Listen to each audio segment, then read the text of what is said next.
का बहुत बहुत शुक्रिया अदा करते हैं। आप सबको जैसा मालूम है,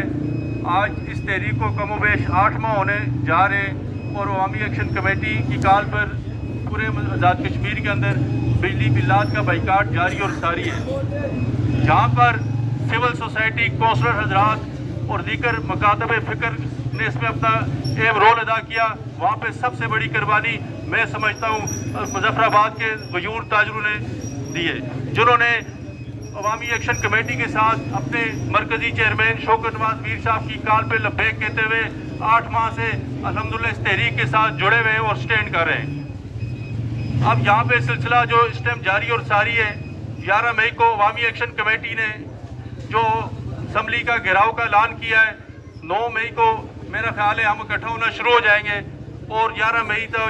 या 12 मई को जो डेट फाइनल होती है हम असम्बली का घेराव करेंगे और अवामी एक्शन कमेटी को यकीन दिलाते हैं इंशाअल्लाह ताला शौकत नवाज मीर साहब की क़यादत पे, जिस तरह पहले भी ताजर मुतहद थे, आपके साथ खड़े थे और इंशाअल्लाह 11 मई की भी कॉल पे भी आपके साथ खड़े रहेंगे इंशाअल्लाह ताला।